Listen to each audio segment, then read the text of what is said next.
며느리가 준 밥을 한 숟갈 뜬 순간 저는 알았습니다. 나에게 똑같이 찬밥을 줬다는 것을. 하지만 며느리의 만행은 이제 시작이었습니다. 황혼의 불같은 사연이 시작되기 전에 구독과 좋아요 눌러주세요. 저는 올해 68입니다. 평범한 아파트에서 혼자 살고 있죠. 2년 전 교통사고로 남편을 떠나보낸 후로는 쭉 혼자였습니다. 처음엔 너무 외롭고 힘들었어요. 40년을 함께 산 사람이 하루아침에 사라지니 집 안이 텅 빈 것 같더라고요. 그래도 아이들이 있어 다행이었습니다. 첫째 딸 지연이와 둘째 아들 지환이가 번갈아 가며 들러줬거든요. 특히 지환이는 착하기로 소문난 아이였어요. 어릴 때부터 제 말 한마디 거역한 적 없고 항상 저를 걱정해주는 그런 아들이었죠. 엄마는 괜찮냐고 물어보는 게 버릇이었습니다. 그런 지환이가 3년 전쯤 여자친구를 데려왔습니다. 이름은 현주라고 했어요. 첫인상은 나쁘지 않았습니다. 예쁘장하게 생긴 데다 말투도 공손했거든요. 지환이가 현주 손을 꼭 잡고 있는 걸 보니 정말 좋아하는 게 눈에 보였어요. 지환이가 수줍게 결혼하고 싶다고 말했습니다. 저는 당연히 기뻤죠.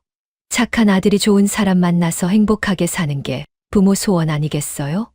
그래서 바로 상견례 날짜를 잡았습니다. 상견례 날, 저는 평소처럼 수수한 옷을 입고 나갔어요.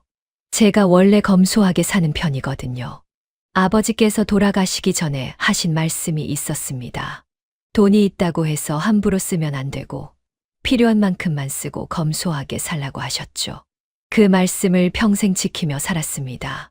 식당에서 만난 사돈 어른은 생각보다 화려한 차림이었습니다.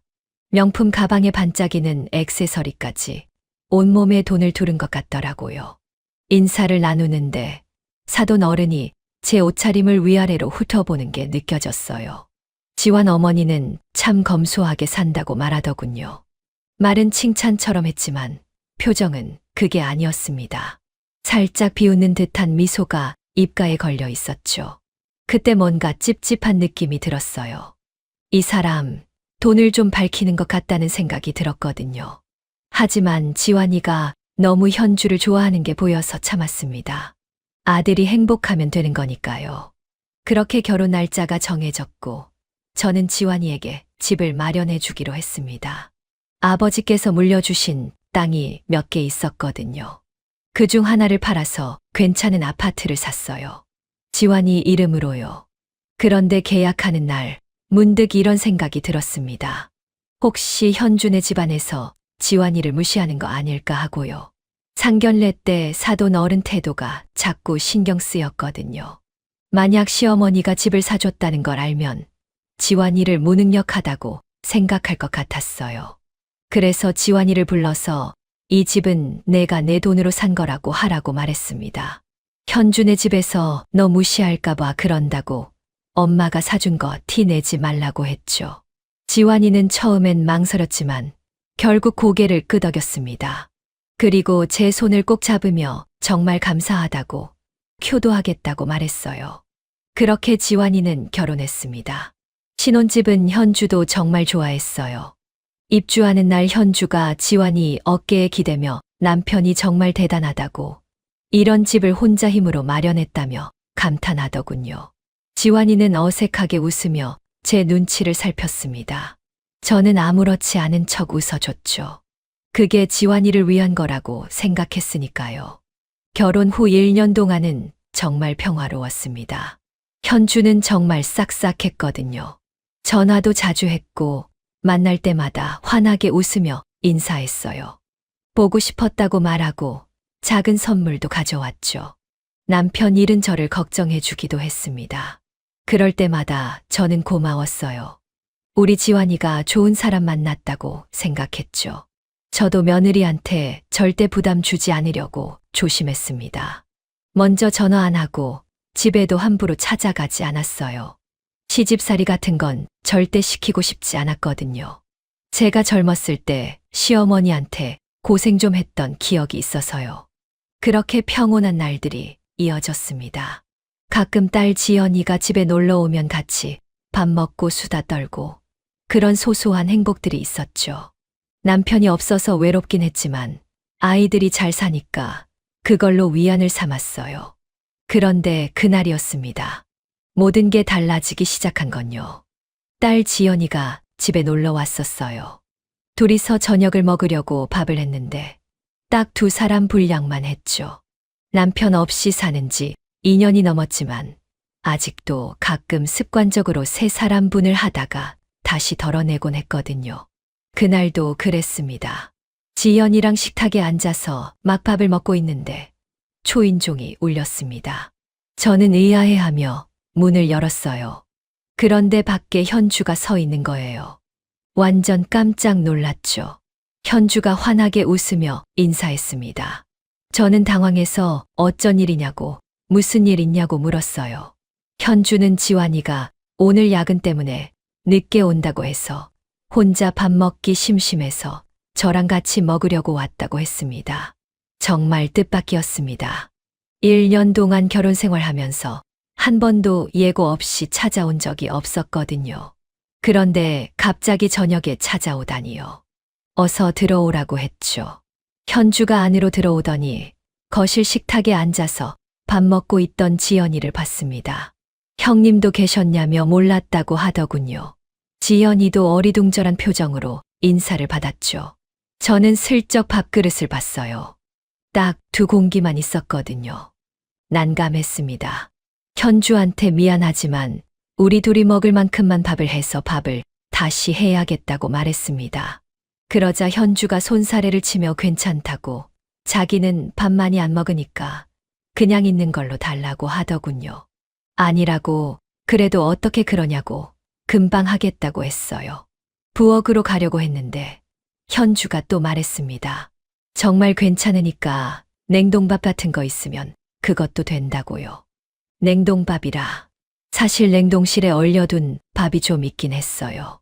그래도 며느리한테 어떻게 냉동밥을 주나 싶었지만 현주가 계속 괜찮다고 하니까 어쩔 수 없이 냉동밥을 꺼냈습니다. 전자레인지에 돌려서 데운 다음 국이랑 반찬을 담아 현주 앞에 놓았어요. 그리고 셋이서 다시 밥을 먹기 시작했죠.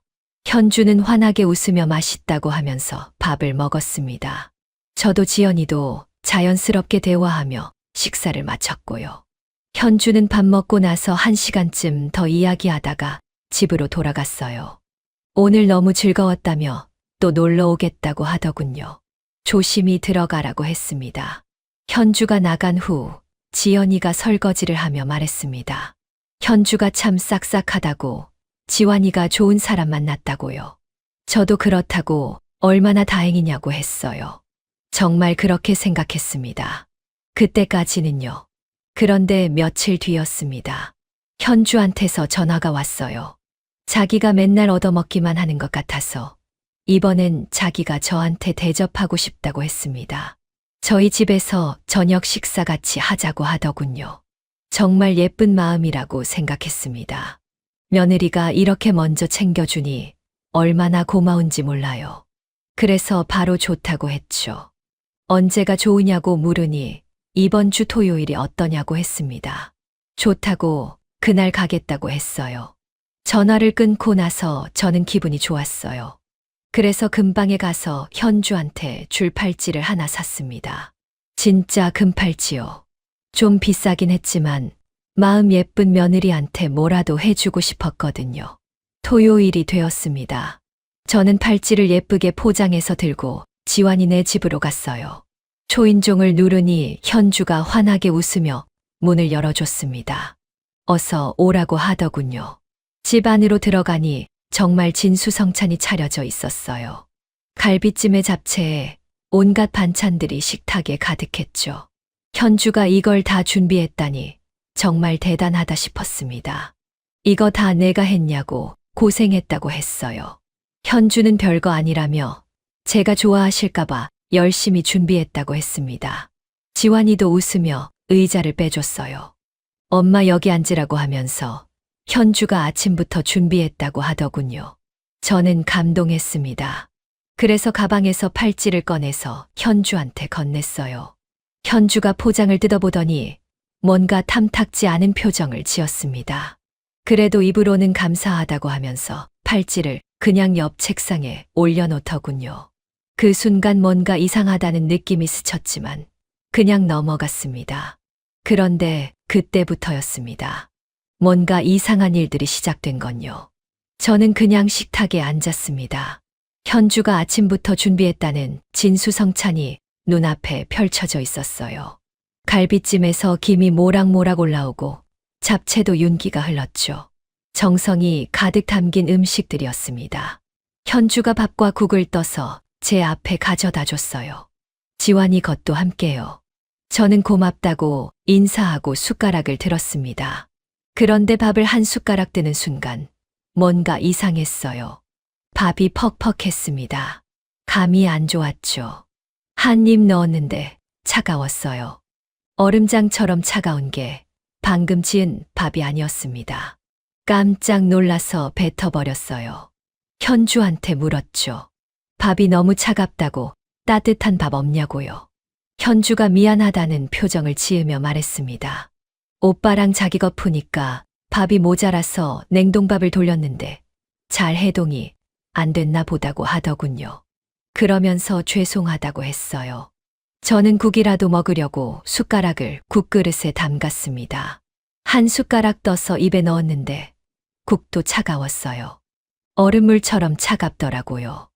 이게 대체 무슨 일인가 싶었습니다.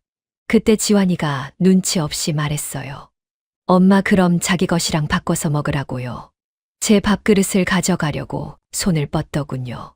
그런데 현주가 지환이를 막았습니다. 여보는 힘들게 일하고 왔으니까 따뜻한 밥 먹어야 한다고 했어요. 그러면서 저한테 괜찮냐고 물어봤습니다. 목소리는 부드러웠지만 표정에는 뭔가 이상한 게 있었어요. 마치 일부러 그런 것 같은 느낌이었죠.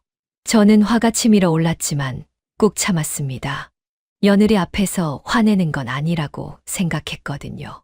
그래서 괜찮다고 말하고 주방으로 갔어요. 냄비에 남아있던 국을 다시 데웠습니다. 그리고 돌아와서 앉았죠. 차가운 밥을 국에 말아서 먹었습니다. 목구멍으로 넘어가는 게 정말 힘들었어요. 며느리가 준비한 음식이라고 생각하니 더 서러웠죠. 지환이랑 현주는 따뜻한 밥을 먹으며 이야기를 나누고 있었고요. 식사를 마치고 집으로 돌아왔습니다. 차 안에서 눈물이 났습니다. 저번에 우리 집에서 냉동밥 먹었던 게 생각났거든요.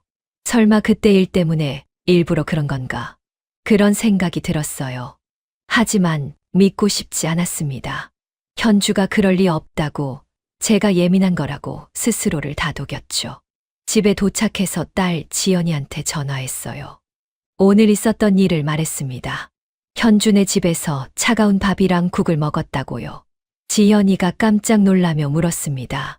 혹시 저번에 엄마 집에서 현주가 냉동밥 먹은 것 때문에 그러는 거 아니냐고요. 저도 그게 정말이라면 너무 무섭다고 했어요.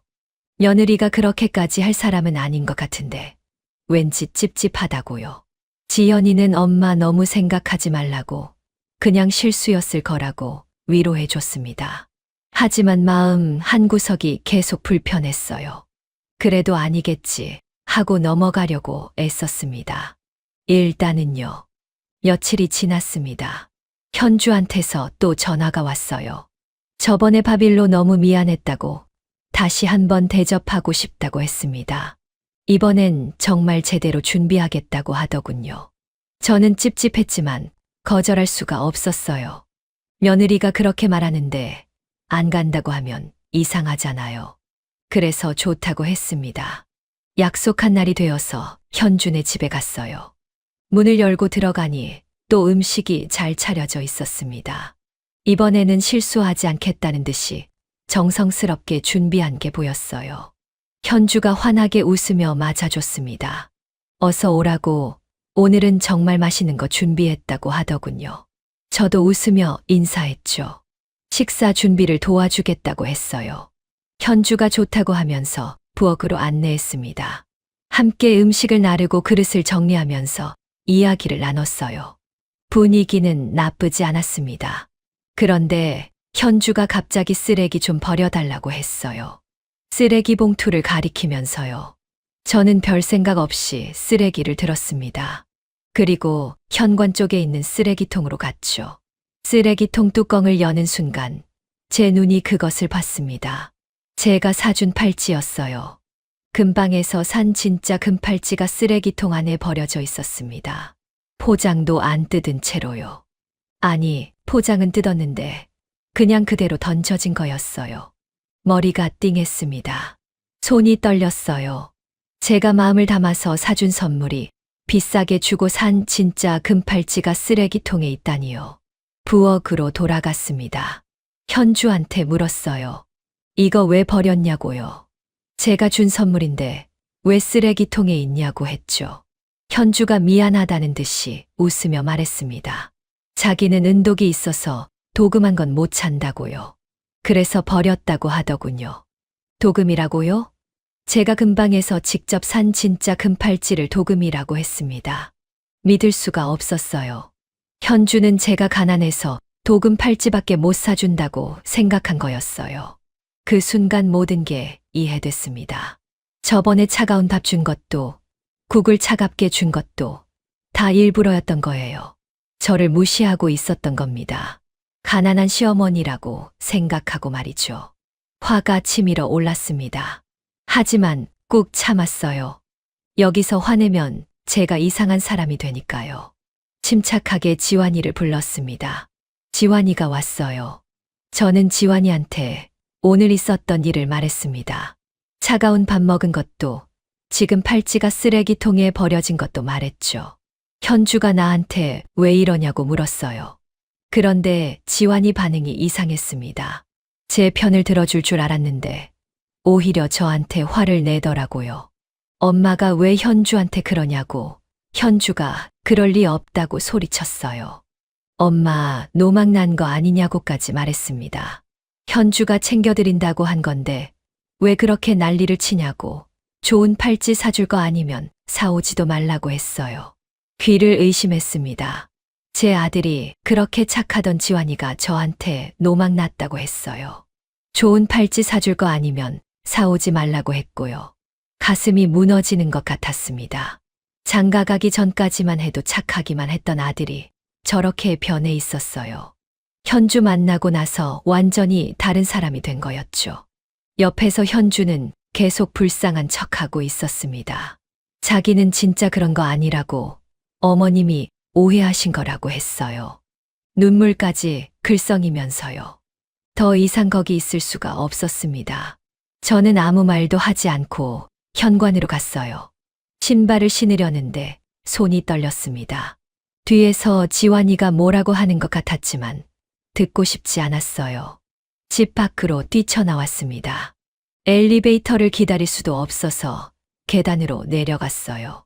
숨이 차고 눈물이 났습니다. 차에 타서 한참을 울었어요. 40년을 함께 산 남편도 없고 착하던 아들은 변해버렸고 며느리는 저를 무시하고 있었습니다. 세상에 혼자 남겨진 것 같았어요. 집에 도착해서도 눈물이 멈추지 않았습니다. 지현이한테 전화해서 오늘 있었던 일을 다 말했어요. 팔찌가 쓰레기통에 있었던 것도, 지환이가 저한테 소리친 것도요. 지현이가 화를 냈습니다. 동생이 어떻게 엄마한테 그럴 수 있냐고 당장 전화하겠다고 했어요.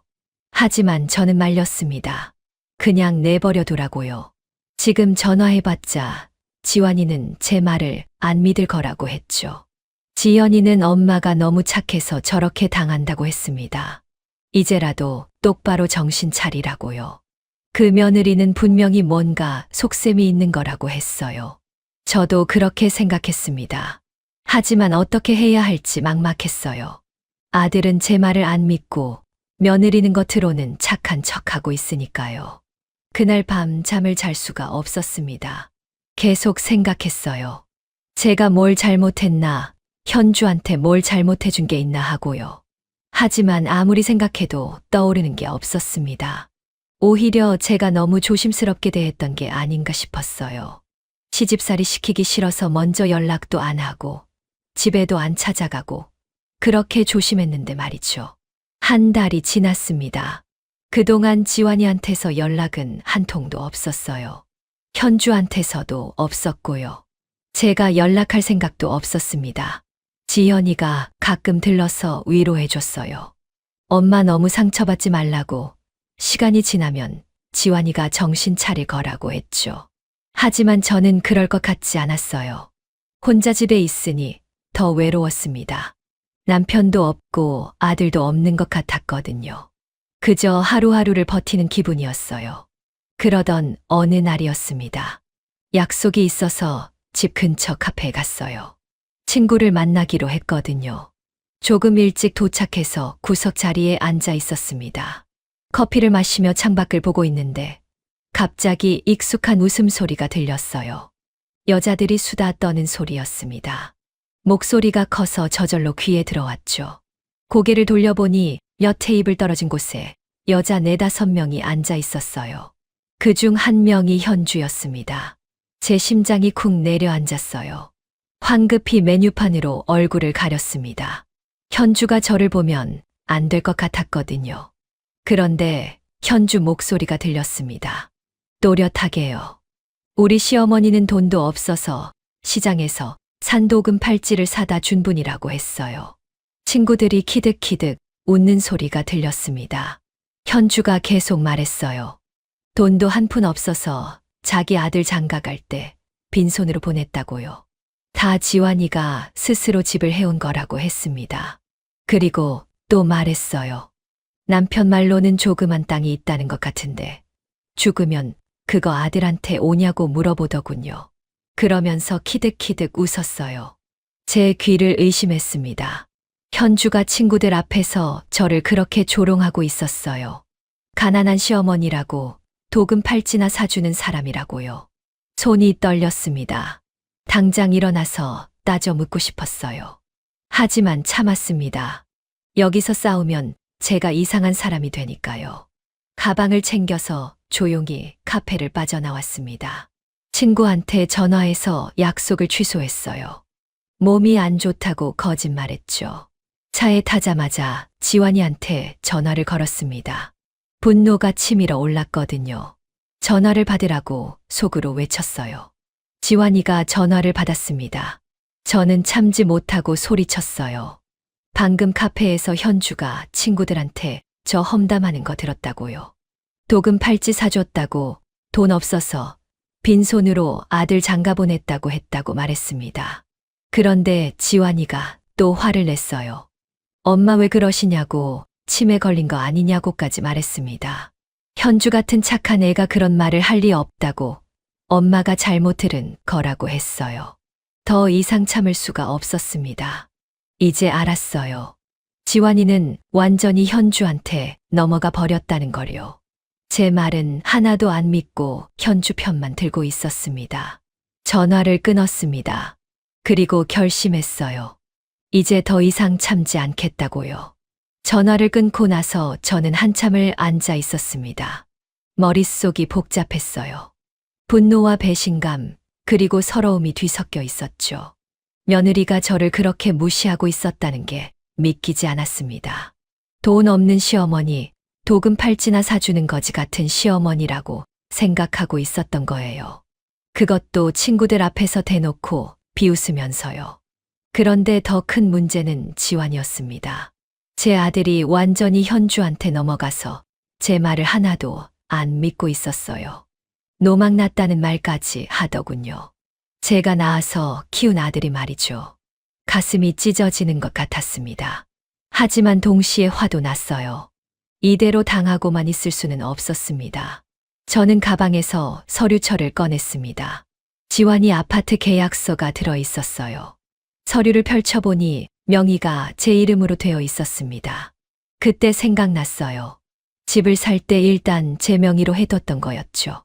나중에 지환이 명의로 바꿔주려고 했는데 바쁘다는 핑계로 미뤄두고 있었거든요. 사실 마음 한구석에서는 혹시 모를 일에 대비해서 그냥 둔 것도 있었어요.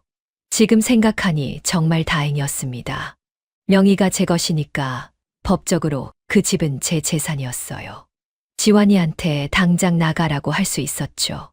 서류를 보면서 결심했습니다. 더 이상 참지 않기로요. 부동산에 연락했습니다. 아파트를 팔겠다고요. 부동산 중개인이 시세를 확인해 주더군요. 생각보다 가격이 많이 올라 있었어요. 며칠 안에 매수자가 나타났습니다. 급하게 집을 구하던 사람이었죠. 계약금을 받고 한 달 안에 잔금을 치르기로 했습니다. 집을 비워야 한다고 통보했죠. 그날 저녁 초인종이 울렸습니다. 문을 열어보니 지환이와 현주가 서 있었어요. 둘 다 창백한 얼굴이었습니다. 지환이가 울먹이며 말했습니다. 엄마, 제발 이러지 말라고요. 자기들이 잘못했다고 용서해달라고 했어요. 현주도 옆에서 무릎을 꿇었습니다. 어머님 죄송하다고 자기가 잘못했다고 했죠. 눈물까지 흘리면서요. 하지만 저는 마음이 움직이지 않았습니다. 너무 늦었어요. 이미 선을 넘었거든요. 저는 차갑게 말했습니다. 이제 와서 사과해도 소용없다고요. 당장 집에서 나가라고 했어요. 지환이가 계속 빌었습니다. 엄마 제발 기회를 한 번만 더 달라고요. 앞으로 잘하겠다고 현주도 반성하고 있다고 했습니다. 현주도 계속 고개를 숙이며 빌었어요. 어머님께 너무 잘못했다고 다시는 그러지 않겠다고 했죠. 저는 고개를 저었습니다. 믿을 수 없다고 했어요. 지금까지 저한테 어떻게 했는데 믿으라고 하냐고요.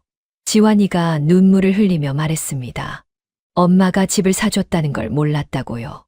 자기 돈으로 산 줄 알았다고, 만약 알았다면 절대 그러지 않았을 거라고 했어요.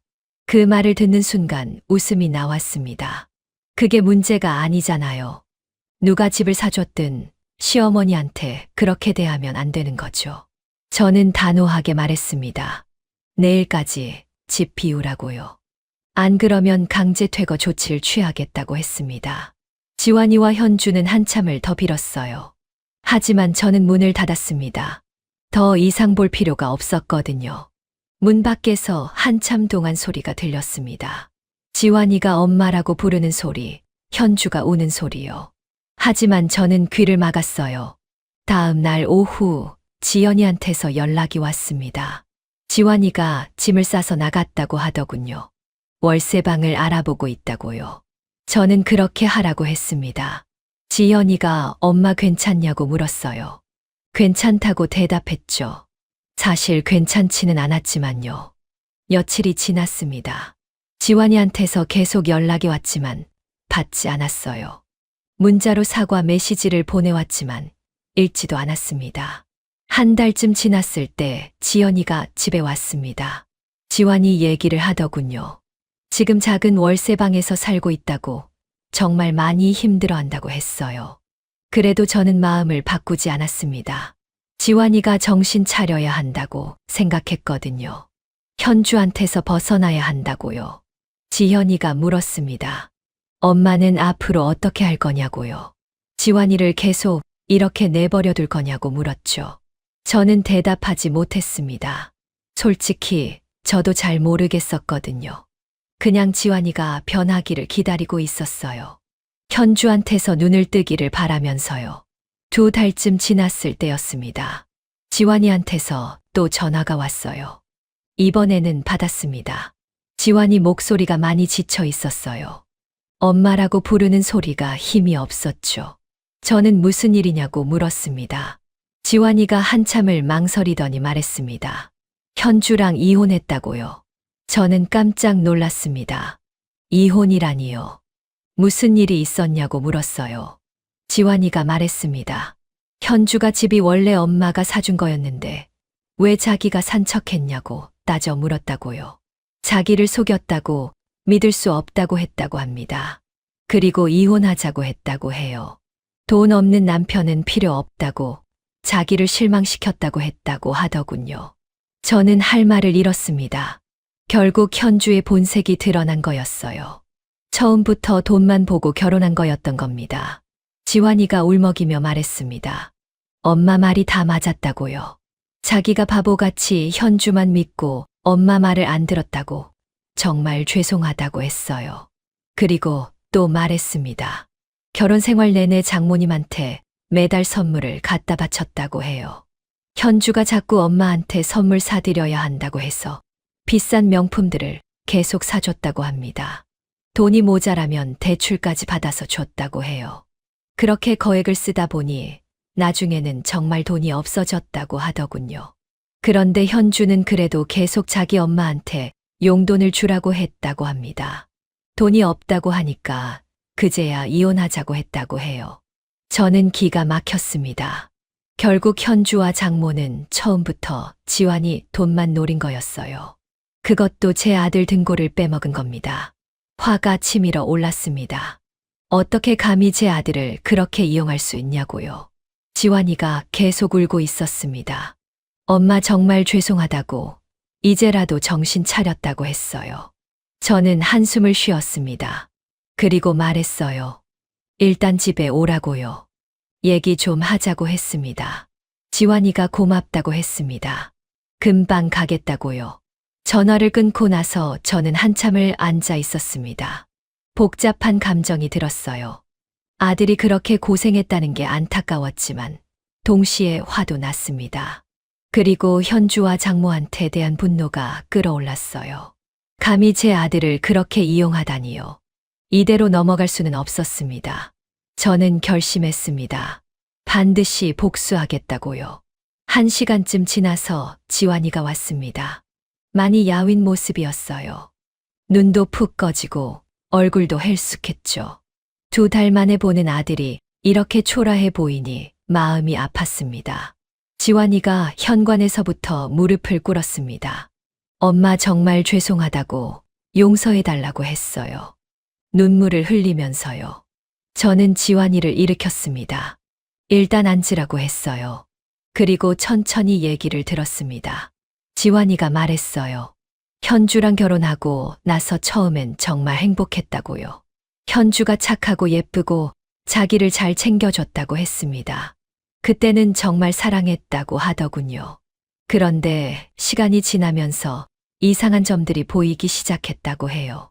현주가 자기 엄마한테 집착하는 것 같았다고요. 맨날 장모님 얘기만 했다고 합니다.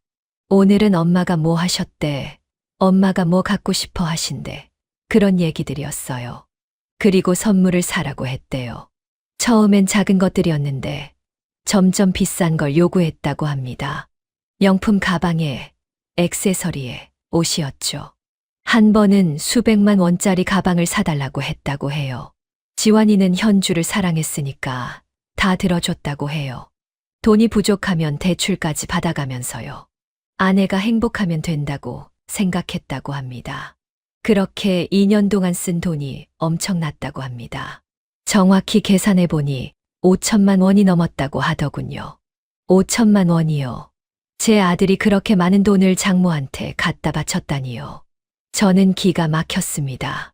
5천만 원이면 작은 집 한 채 값이잖아요. 그 돈을 고스란히 장모한테 준 겁니다. 지환이가 계속 말했습니다. 처음엔 몰랐다고 해요. 현주가 자기 엄마한테 효도하는 거라고만 생각했대요. 착한 딸이구나 싶었다고 합니다. 그런데 점점 요구가 심해졌다고 해요. 돈이 없다고 하면 현주가 삐졌다고 합니다. 남편이 장모한테 잘하는 게 당연한 거 아니냐고, 그것도 못 해주냐고 했대요. 지환이는 미안해서 대출을 받았다고 합니다. 현주를 사랑했으니까요. 아내 기분 나쁘게 하고 싶지 않았다고 해요. 그렇게 빚이 쌓여갔다고 합니다. 2천만 원, 3천만 원 점점 불어났다고 해요. 월급으로는 감당이 안 됐다고 합니다. 그런데 현주는 그래도 계속 자기 엄마한테 용돈을 주라고 했다고 합니다. 지환이가 이제 정말 돈이 없다고, 빚까지 있다고 말했대요. 그때 현주가 돌변했다고 합니다. 그럼 집을 팔자고 했대요. 지환이가 자기 돈으로 산 집 있지 않냐고요. 지환이는 그제야 털어놓았다고 해요. 그 집은 사실 엄마가 사준 거라고, 명의도 엄마 이름이라고요. 현주가 그 말을 듣고 완전히 돌변했다고 합니다. 지환이를 거짓말쟁이라고 했대요. 자기를 속였다고, 처음부터 다 거짓말이었다고 소리쳤다고 합니다. 그리고 이혼하자고 했대요. 돈도 없고 집도 없는 남편은 필요 없다고요. 자기를 속인 사람이랑은 못 산다고 했다고 합니다. 지환이는 그제야 깨달았다고 해요. 현주가 자기를 사랑한 게 아니라 돈만 본 거였다는 거요. 엄마가 사준 집이 있다고 믿었고 그 집을 팔아서 계속 자기 엄마한테 돈을 갖다 바칠 생각이었던 거죠. 저는 할 말을 잃었습니다. 현주와 장모가 그렇게 계획적으로 제 아들을 이용한 거였어요. 지환이가 고개를 숙이며 말했습니다. 정말 죄송하다고요. 엄마 말을 들었어야 했다고, 자기가 바보였다고 했어요. 엄마한테 노망 났다고까지 말한 게 정말 후회된다고, 용서해달라고 했습니다. 저는 지환이 손을 잡았습니다. 이제라도 정신 차렸으면 됐다고요. 앞으로 잘하면 된다고 했어요. 지환이가 눈물을 흘리며 고맙다고 했습니다. 앞으로 정말 잘하겠다고, 다시는 엄마한테 걱정 끼치지 않겠다고 약속했어요. 저는 지환이를 안아줬습니다. 제 아들이니까요. 아무리 화가 나도 끝까지 미워할 수는 없었어요. 그날 저녁 지환이랑 밥을 먹으면서 앞으로 계획을 얘기했습니다. 지환이 보고 새로 시작하라고 했어요. 혼자 힘으로 살아보라고요. 빚은 천천히 갚으면 된다고, 엄마가 도와줄 테니까 걱정하지 말라고 했습니다. 지환이가 알겠다고 했습니다. 열심히 일해서 돈 모으고 언젠가 엄마한테 보답하겠다고 했어요. 저는 고개를 끄덕였습니다. 하지만 마음속으로는 다른 생각을 하고 있었습니다. 현주와 장모한테 대한 분노가 가시지 않았거든요. 제 아들한테서 5천만 원을 뜯어낸 것도 모자라서 저를 가난한 시어머니라고 비웃었던 그 사람들이요. 며칠 뒤 저는 행동에 나섰습니다. 장모가 건물 1층에서 꽃집을 한다는 건 알고 있었어요. 결혼할 때부터 들었던 얘기였죠. 하지만 정확한 주소는 몰랐습니다. 지환이한테 물어보니 주소를 알려주더군요. 꽤 괜찮은 곳이라고 했습니다. 저는 그 건물 주소를 알아냈습니다. 그리고 직접 가봤어요. 건물은 생각보다 좋은 곳에 있었습니다. 유동 인구도 많고 주변에 상가들도 많았죠. 번화가는 아니었지만 그래도 괜찮은 입지였어요. 1층에 장모가 운영하는 꽃집이 보였습니다. 간판도 예쁘게 되어 있더군요. 꽃집 앞을 지나가면서 슬쩍 안을 봤습니다. 장모가 거기 있었어요. 온몸에 명품을 두르고 있더군요. 명품 가방에 반짝이는 액세서리까지요. 저게 다 우리 아들 돈으로 산 거라는 생각에 화가 났습니다. 5천만 원을 고스란히 자기한테 쓴 거예요. 그날 저는 장모 꽃집에 들어갔습니다. 장모가 저를 보더니 째려보는 표정을 지었어요. 인사도 없이 여긴 뭐 하러 왔냐고 퉁명스럽게 물어보더군요. 저는 할 말이 있어서 왔다고 했어요. 장모가 뭔가 불안한 표정을 지었습니다. 안으로 들어가자고 하더군요. 저는 장모를 따라 꽃집 안으로 들어갔습니다. 그리고 단도직입적으로 물었어요. 왜 우리 아들 돈을 그렇게 뺐냐고요. 5천만 원이나 받아갔다면서요. 장모가 황당하다는 표정을 지었습니다. 그게 무슨 말이냐고 하더군요. 저는 지환이한테 들었다고 했어요. 2년 동안 명품이며 뭐며 다 사달라고 해서 5천만 원을 받아갔다고요. 장모가 대답했습니다. 자기가 사위한테 그 정도 하나 못 받냐고요. 사위가 장모한테 잘하는 게 당연한 거 아니냐고 했어요. 저는 기가 막혔습니다. 당연하다고요? 남의 아들 등골 빼먹는 게 당연하다고요? 장모가 계속 말했습니다. 그렇게 능력이 없었으면 진작 결혼을 안 했어야 한다고요. 이것 하나 사줬다고 돈이 없다니 말이 되냐고 했어요. 겨우 5천만 원 가지고 난리라고 하더군요. 그리고 저를 위아래로 훑어보며 말했습니다. 사돈 어른도 좀 더 잘 사셨으면 아들 뒷바라지를 해주시지. 왜 아들한테 집만 되냐고요. 집 하나 제대로 못 해주고 빈손으로 장가 보낸 주제에 무슨 할 말이 있냐고 했습니다. 저는 그 순간 참았던 화가 폭발할 것 같았습니다. 하지만 겉으로는 차분하게 웃었어요. 알겠다고 했습니다. 그렇게 생각하시는구나 하고요. 장모가 그러니까 이제 그만 가보라고 했습니다. 자기는 바쁘다고요. 저는 고개를 끄덕이고 꽃집을 나왔습니다. 그리고 바로 부동산에 갔어요. 이 건물 주인이 누구냐고 물었습니다.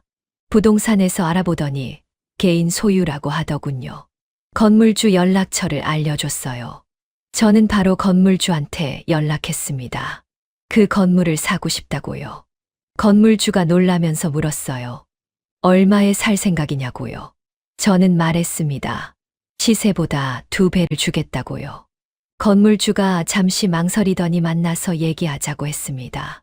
다음 날 건물주를 만났어요. 계약 조건을 얘기했습니다. 시세보다 2배를 주겠다고, 대신 최대한 빨리 계약하고 싶다고 했어요. 건물주가 고민하더니 좋다고 했습니다. 일주일 안에 계약하자고요. 저는 집에 돌아와서 땅 매매를 준비했습니다. 아버지한테 물려받은 땅이 몇 개 더 있었거든요. 그중 하나를 팔기로 했어요. 며칠 뒤 땅이 팔렸습니다. 그 돈으로 건물을 샀죠. 계약서에 도장을 찍는 순간 기분이 묘했습니다. 이제 그 건물은 제 것이었어요. 장모가 장사하는 그 꽃집도요. 저는 계획을 세웠습니다. 장모한테 제대로 본때를 보여주기로요. 제 아들 돈 5천만 원 뜯어내고 저를 가난한 시어머니라고 비웃었던 대가를 치르게 해주기로 했습니다. 건물 계약이 끝나고 일주일쯤 지났을 때였습니다. 저는 본격적으로 움직이기 시작했어요. 먼저 건물 관리인한테 연락했습니다. 새로운 건물주가 됐으니 임차인 명단을 보내달라고 했어요. 관리인이 바로 보내줬죠. 명단을 보니 장모 꽃집은 1층에서 10년 넘게 장사하고 있었습니다. 월세는 생각보다 쌌어요. 10년 전 계약한 가격 그대로였거든요. 저는 변호사를 선임했습니다. 임대차 계약 관련해서 자문을 받으려고요. 변호사가 계약서를 검토하더니 말했습니다. 계약 기간이 다음 달에 만료된다고요. 완벽한 타이밍이었습니다. 저는 변호사한테 재계약 조건을 상의했어요. 월세를 얼마나 올릴 수 있냐고 물었죠. 변호사가 시세를 알아보더니 대답했습니다. 현재 월세가 시세의 절반 수준이라고 2배로 올려도 법적으로 문제 없다고 하더군요. 저는 결정했습니다. 월세를 2배로 올리기로요. 며칠 뒤 관리인을 통해서 장모한테 통보했습니다. 건물주가 바뀌었고 계약 기간이 만료되니 재계약을 해야 한다고요. 그리고 월세가 2배로 오른다고 했습니다. 당연히 장모한테서 전화가 왔어요. 화가 잔뜩 난 목소리였죠. 도대체 이게 무슨 일이냐고, 월세를 갑자기 2배로 올리면 어떻게 하냐고 소리쳤습니다. 10년 넘게 장사했는데 이런 적 없었다고 했어요. 저는 차분하게 대답했습니다. 건물주가 바뀌었다고 시세에 맞춰서 월세를 조정하는 거라고요. 불만 있으면 나가도 된다고 했습니다. 장모가 잠시 말이 없더니 물었어요. 새 건물주가 누구냐고요. 저는 대답했습니다. 바로 접니다. 김정숙이라고요. 전화기 너머로 장모가 숨 막히는 소리가 들렸습니다. 한참 동안 아무 말도 못 하더군요. 그러더니 떨리는 목소리로 말했습니다. 이게 무슨 짓이냐고, 복수하려고 일부러 건물을 산 거냐고요. 저는 웃으며 대답했습니다. 복수요? 아니라고요. 그냥 투자 목적으로 산 거라고 했어요. 좋은 건물이더라고요. 수익성도 괜찮고요. 장모가 다시 소리쳤습니다. 월세를 2배로 올리면 장사 못한다고. 그 정도는 알지 않냐고요. 저는 차갑게 말했습니다.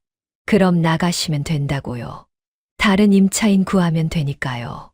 장모가 한참을 침묵하더니 말했습니다.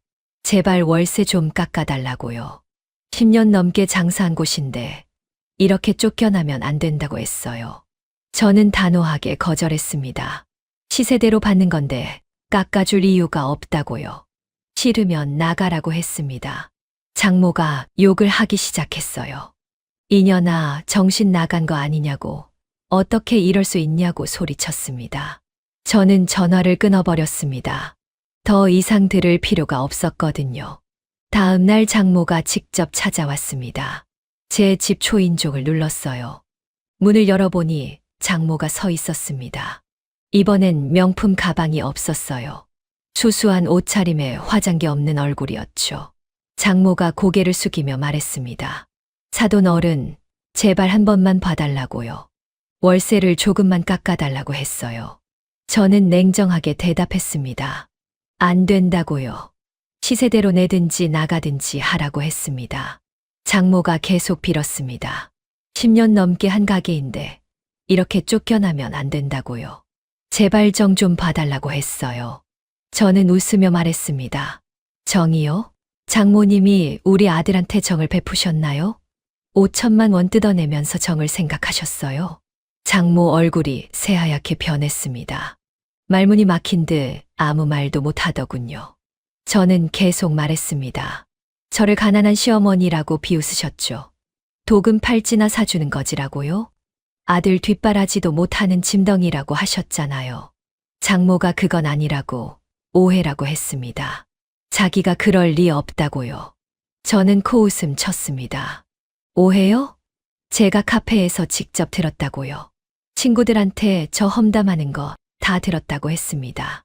장모가 할 말을 잃었습니다. 얼굴이 붉어지더니 고개를 떨구었어요. 저는 단호하게 말했습니다. 이제 누가 진짜 거지인지 아시겠죠? 한 달 안에 월세 2배 내시든지 나가시든지 선택하세요. 장모가 눈물을 흘리기 시작했습니다. 제발 용서해달라고 자기가 잘못했다고 했어요. 하지만 저는 마음이 움직이지 않았습니다. 문을 닫았어요. 더 이상 볼 필요가 없었거든요. 며칠 뒤 현주한테서 전화가 왔습니다. 울먹이는 목소리였어요. 어머님, 제발 우리 엄마 좀 살려달라고 했습니다. 월세 2배는 도저히 감당이 안 된다고요. 저는 차갑게 대답했습니다. 그건 내 문제가 아니라고요.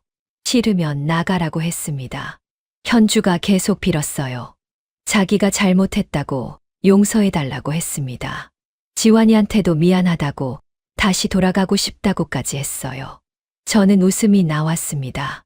지금 와서 다시 돌아가고 싶다고요? 돈 떨어지니까 다시 붙으려는 거죠.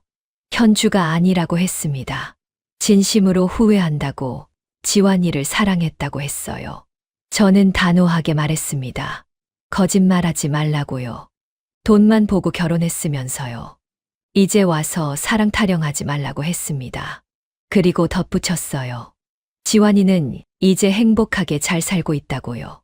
당신 같은 사람 없어도 잘 산다고 했습니다. 현주가 울먹이며 말했습니다. 제발 한 번만 용서해달라고요. 저는 전화를 끊어버렸습니다. 일주일쯤 지났을 때 관리인한테서 연락이 왔습니다. 장모가 가게 정리하고 나간다고 하더군요. 월세를 못 내겠다고 했대요. 저는 알겠다고 했습니다. 예상했던 일이었거든요. 다음 날 장모 꽃집 앞을 지나갔습니다. 가게 문에 폐업 안내문이 붙어 있었어요. 10년간 감사했다는 내용이었죠. 안을 들여다보니 장모가 짐을 싸고 있었습니다. 명품 가방도 액세서리도 다 없었어요. 초라한 모습으로 상자를 나르고 있더군요. 남의 아들 등골 빼먹고 시어머니 무시하고 그렇게 살던 대가를 치르는 거라고요. 며칠 뒤 지환이가 집에 왔습니다. 제가 건물을 샀다는 걸 알게 됐더군요. 지환이가 물었어요. 엄마가 정말 그 건물을 샀냐고요. 저는 그렇다고 대답했습니다. 투자 목적으로 샀다고 했어요. 지환이가 놀란 표정으로 말했습니다. 엄마가 그렇게 땅이 많은 줄 몰랐다고요. 건물을 살 만큼 돈이 많으신 줄도 몰랐다고 했어요. 그리고 덧붙였습니다. 그렇게 재산이 많으면서도 평생 검소하게 사신 거에 놀랐다고요. 저는 웃으며 말했어요. 할아버지께서 그렇게 가르치셨다고요. 돈이 있어도 겉으로 드러내지 말고 검소하게 살라고 하셨다고 했습니다. 지환이가 한숨을 쉬었습니다. 그래서 현준애가 엄마를 가난하다고 생각했구나 하더군요. 장모가 가게 접었다는 것도 안다고 했어요. 현주한테서 전화 왔었대요. 지환이가 말했습니다. 엄마가 잘하신 거라고요. 그 사람들이 당한 건 다 자업자득이라고 했어요. 그리고 덧붙였습니다. 현주가 다시 돌아가고 싶다고 했지만 거절했다고요. 이제는 그 사람이 어떤 사람인지 정확히 안다고 다시는 속지 않겠다고 했습니다. 저는 지환이를 안아줬습니다. 제대로 정신 차렸구나 싶었어요. 그날 저녁 지환이랑 밥을 먹으면서 앞으로 계획을 얘기했습니다. 지환이는 빚을 다 갚고 새로 시작하겠다고 했어요. 열심히 일해서 돈 모으고 나중에 제대로 된 사람 만나서 결혼하겠다고 했습니다. 저는 응원한다고 했어요. 천천히 해도 된다고 엄마가 옆에 있다고 했습니다. 한 달쯤 지났을 때였습니다. 지연이가 소식을 전해줬어요. 현주 모녀가 작은 원룸으로 이사 갔다고 하더군요. 장모는 마트에서 아르바이트를 시작했대요. 현주도 어디선가 일을 구했다고 합니다. 명품에 둘러싸여 살던 사람들이 이제 최저 시급 받으며 일하고 있는 거예요. 저는 특별한 감정이 들지 않았습니다. 동정심도 없었고 죄책감도 없었어요. 그냥 당연한 결과라고 생각했죠. 제 아들 등골 빼먹고 저를 무시했던 대가였으니까요. 며칠 뒤 저는 지환이가 살던 아파트의 매매금을 정리했습니다. 그 돈으로 작은 땅을 하나 더 샀어요. 그리고 건물에서 나오는 월세 수입도 관리하기 시작했습니다. 장모 가게 자리에는 새로운 임차인이 들어왔어요. 카페를 하겠다고 하더군요. 월세도 잘 내고 있었습니다. 물론 원래의 가격으로 말이죠. 모든 게 제자리를 찾아가고 있었어요. 어느 날 저녁 지환이랑 지연이가 다 같이 모였습니다. 오랜만에 가족끼리 밥을 먹었어요. 지환이가 말했습니다. 다음 달부터 승진한다고요. 월급도 오른다고 했어요. 빚도 곧 다 갚을 수 있을 것 같다고 했습니다. 저는 기뻤습니다. 제 아들이 이렇게 다시 일어서는 모습을 보니까요. 지연이도 축하한다며 웃었어요. 그러면서 저한테 물었습니다. 엄마는 이제 어떻게 할 거냐고요. 저는 한참 생각하다가 대답했습니다. 이제 남은 재산을 정리하려고 한다고요. 땅과 건물 중 일부를 팔아서 기부하려고요. 지환이와 지연이가 놀라서 물었습니다. 왜 갑자기 기부냐고요. 저는 말했습니다. 제가 가진 게 너무 많다고요. 아버지한테 물려받은 땅으로 평생 부족함 없이 살았다고 했어요. 이제는 정말 필요한 사람들한테 나눠주고 싶다고 했습니다. 특히 소년, 소녀 가장들한테 주고 싶다고 했어요. 부모 없이 힘들게 사는 아이들 말이에요. 그 아이들이 공부하고 꿈을 키울 수 있게 도와주고 싶다고 했습니다. 지환이와 지연이가 찬성한다고 했어요. 엄마 뜻대로 하라고요. 저는 고마웠습니다. 아이들이 이해해줘서요. 며칠 뒤 저는 재산 정리를 시작했습니다. 땅 몇 개를 팔았어요. 그리고 건물도 하나 매물로 내놓았죠. 그 돈으로 장학재단을 만들었습니다. 소년, 소녀 가장들을 위한 재단이었어요. 매년 장학금을 주고 생활비도 지원하기로 했습니다. 재단 이름은 남편 이름을 따서 지었어요. 남편이 살아생전 늘 하던 말이 있었거든요. 가진 사람이 베풀어야 한다고요. 이제야 그 말을 실천하는 것 같았습니다. 어느 날 재단 사무실에서 장학금 전달식이 있었습니다. 10명의 학생들이 왔어요. 모두 부모 없이 힘들게 사는 아이들이었죠. 아이들 눈을 보는 순간 눈물이 났습니다. 저렇게 어린 나이에 혼자 살아간다는 게 얼마나 힘들까 싶었어요. 저는 아이들 한 명 한 명한테 장학금을 전달했습니다. 그리고 말했어요. 포기하지 말고 꿈을 꾸라고요. 여러분을 응원하는 사람이 있다고 했습니다. 아이들이 고맙다며 인사했습니다. 그 모습을 보니 마음이 따뜻해졌어요. 집에 돌아오는 길에 생각했습니다. 이게 진짜 행복이구나 하고요. 돈을 모으고 복수하는 것보다 누군가를 도와주는 게 훨씬 더 의미 있는 일이라는 걸 깨달았습니다. 그날 밤 저는 오랜만에 편안하게 잠들었습니다. 모든 게 끝났다는 안도감이 들었어요. 제 아들을 지켰고 복수도 했고 이제는 베풀고 있었으니까요. 이제 남은 인생은 정말 의미 있게 살려고 합니다.